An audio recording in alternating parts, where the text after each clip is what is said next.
मैं अजीत झा साहब को भी डिस्कशन में ले लूं। प्रोफेसर साहब नमस्कार। नमस्कार। नमस्कार आनंद भाई। कुर्बान अली साहब नमस्कार। हाँ, नमस्कार। मैं एक चीज ये प्रोफेसर साहब समझना चाह रहा हूँ। पहले मतैक्य होने के बाद भी हम और आप एक रजामंदी ना हो। स्टूडेंट पॉलिटिक्स में भी एक स्टूडेंट यूनियन होती थी, अलग अलग विचारधारा थी, सोशलिस्ट थे, कम्युनिस्ट थे, हम तो विद्यार्थी परिषद था। लेकिन आज की तरह का दुश्मनी नहीं थी और ये कैबिनेट में भी परिलक्षित होता था। भाई हिंदुस्तान की पहली कैबिनेट बनी, उसमें नेहरू की कैबिनेट में अंबेडकर को, श्यामा प्रसाद मुखर्जी साहब को, ये सबको उसमें स्थान मिला। परफॉर्मेंस क्राइटेरिया था। आज की तारीख में ऐसा लगता है परफॉर्मेंस की जगह आप मेरे प्रति कितने वफादार हैं ये क्राइटेरिया हो गया। गुजरात में साफ साफ ये दिख रहा है, उत्तर प्रदेश में जो लोग आए हैं इस समय उनका दिख रहा है, सेंट्रल में जो कैबिनेट बनी है उसमें दिख रहा है। तो ये और खास करके उत्तराखंड में दिख रहा है। तो ये एक मतैक्य की जगह, मतलब मेरिट की जगह अब स्वामी भक्ति क्या क्राइटेरिया हो गई है अजीत सर? देखिए, जो सवाल है, जो विषय है आपका, वो जो ऊपरी तौर पर दिखता है उससे कहीं बहुत गहरा है। इसलिए जो कुर्बान अली साहब ने भी पूरा इतिहास बताया लोकतंत्र के क्षय का, उसको, उस बात को थोड़ा और आगे बढ़ाते हुए मैं आपसे ये कहना चाहूंगा कि तानाशाही मुल्कों में ये प्रवृत्ति आम है कि चाहे सत्ता किसी भी तरीके से हथियाई गई हो, अगर वो सेना के द्वारा हथियाई गई है तो जाहिर है सैनिक तानाशाह होगा।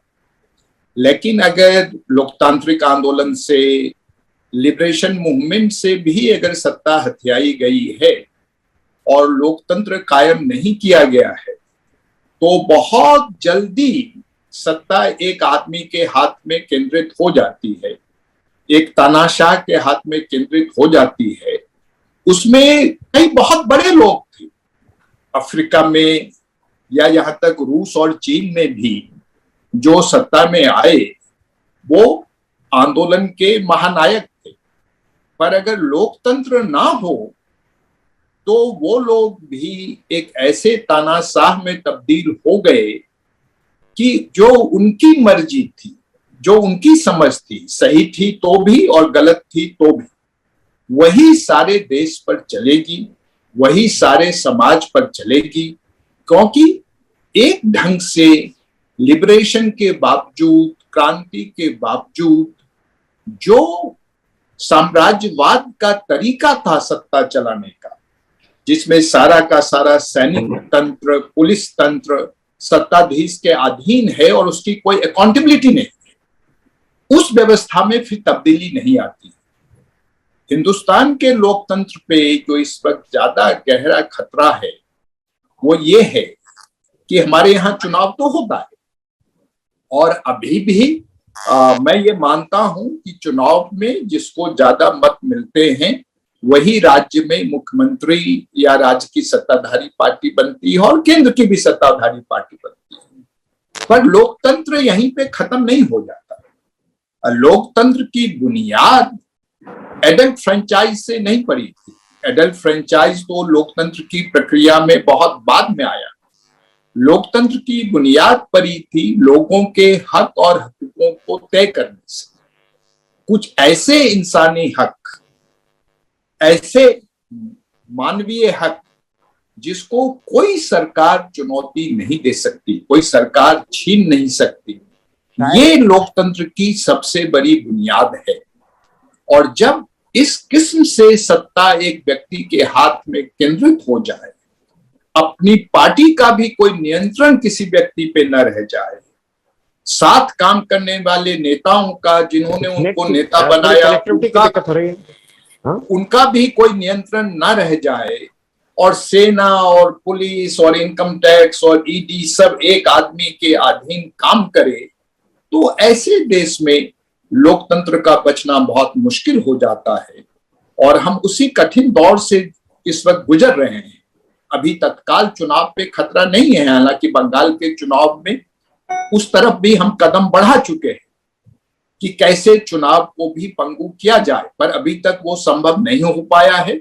मुझे उम्मीद है वो संभव नहीं हो पाएगा, लेकिन हमको लोकतंत्र के जो दूसरे आयाम हैं, बुनियादी आयाम हैं, उनके बारे में अभी से सचेत रहने की जरूरत है। मैं अजीत झा साहब आपके पास आ रहा हूं, लेकिन क्योंकि कुरबान अली साहब ने बहुत से इश्यूज उठाए हैं, जेपी की राजनीति भी है, मेजोरिटी का रूल भी है। मैं एक सिर्फ टिप्पणी करूंगा, क्योंकि ये जो गवर्नर और राष्ट्रपति थे, ये जब हम लोग बड़े हो रहे थे तो ये माना जाता था, हम जो समझे थे जिस तरह से, कि ये पार्टी के उसको छोड़ देते हैं और ये एक निष्पक्ष होकर काम करते हैं। इस तरह के माहौल में हम लोग बड़े हुए और जो समझ में आया। अब कांग्रेस की बहुत सी बुराइयां हैं, इसमें कहीं कोई दो राय नहीं है। हम सब लोग जो बड़े हुए हैं एंटी कांग्रेस उसमें हुए हैं, लेकिन कांग्रेस की कुछ अगर दो चार अच्छाई थी तो वो तो ले लेते। अगर कांग्रेस को ही कॉपी करना था तो उनकी कुछ अच्छी बातें भी तो कर लेते, लेकिन वो हम लोग अच्छी बातें नहीं कॉपी करेंगे, हम लोग केवल खराब बातें कॉपी करेंगे। ये एक हम लोग ने इस समय जो प्रेजेंट राजनीति है उसमें शुरू हो गया। मैं अजीत भाई साहब आपसे एक चीज और समझूंगा। दो जगह के मैं इसलिए उदाहरण दे रहा हूं, गुजरात और पंजाब का। गुजरात में जब नया मंत्रिमंडल बना, नया मुख्यमंत्री आया, तो वहां कोई सीएलपी की समस्या नहीं थी, कोई ये नहीं था कि एमएलए का विश्वास नहीं है। पंजाब में लेकिन बात उल्टी थी। पंजाब में कैप्टन अमरिंदर सिंह ने अपने एमएलए, अपने एज सीएलपी लीडर, उन्होंने अपने एमएलए का विश्वास खो दिया था, और वहां पे मेजॉरिटी ऑफ द एमएलए ने लिख के भेजा था, वो एक अलग है। मैं ये कह रहा हूं कि वहां पे भी चुनाव पास में है, कांग्रेस को सूट कर रहा है कि अमरिंदर सिंह की जगह कोई और आ जाए, वो अलग बात है। लेकिन दोनों में थोड़ी भिन्नता थी कि दोनों एक ही तरह का था, दोनों का कॉस्मेटिक चेंज था, चेंज इन गुजरात और चेंज इन पंजाब के बीच, जहां पे मंत्रिमंडल नया है। कुरबान अली साहब ने बहुत बातें कही हैं, उनके बारे में तो अभी चर्चा नहीं हो सकती। जयप्रकाश जी के बारे में कुछ बातें कही हैं, वो एक अलग चर्चा का विषय है। बिहार आंदोलन के बारे में और लोकतांत्रिक प्रक्रिया के बारे में भी कुछ बातें कही हैं, वो भी एक अलग चर्चा का विषय है। और लोकतंत्र में जो भी अच्छा होगा वो तो चुनाव और आंदोलनों के द्वारा ही होगा। लोकतंत्र में कोई परिवर्तन, कोई 5, 10, 20, 25 लोग, और ऐसे तो हजारों गोल हो सकते हैं दुनिया में और हिंदुस्तान में, जो ये माने कि हम सबसे प्रबुद्ध हैं और हम क्राइम से अलग हैं, जाति से अलग हैं, धर्म से अलग हैं, और हम देश के बारे में सोच सकते हैं।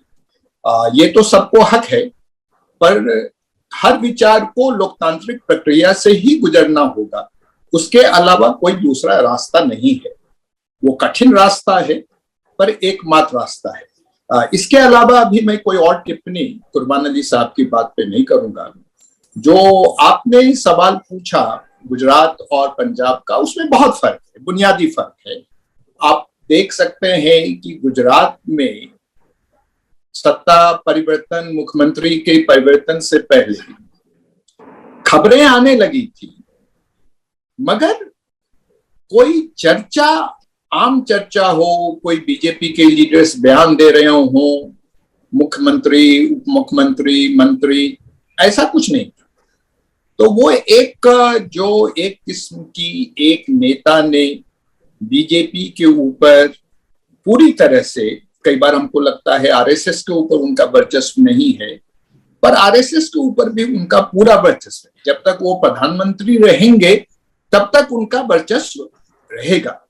जिस दिन किसी वजह से वो प्रधानमंत्री नहीं रहेंगे या चुनावी असफलता इतनी हो जाएगी कि उन्हें हटाना जरूरी हो जाएगा, उसी क्षण उनका वर्चस्व खत्म हो जाएगा।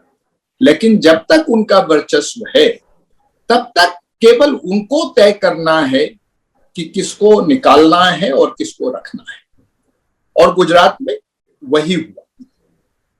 जो पंजाब की स्थिति है वो बहुत फर्क है, क्योंकि कांग्रेस में इस वक्त जो हाईकमांड है वो शक्तिहीन है, ऐसा नहीं है।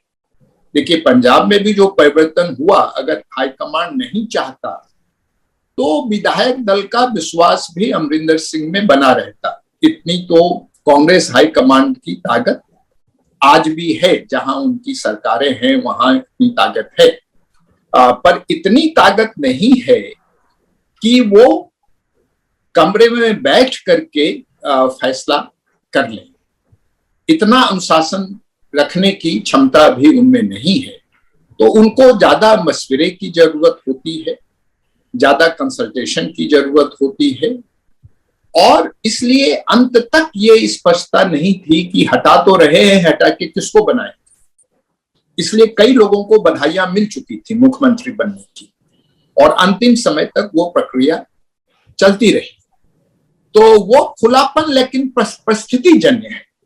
जो कांग्रेस ने जो संस्कृति इंदिरा गांधी के समय में, और जैसा तो माननीय साहब ने बहुत विस्तार में बताया, और काफी हद तक सोनिया गांधी जी के अध्यक्ष के काल में पता नहीं कितने साल वो अध्यक्ष बनी रही।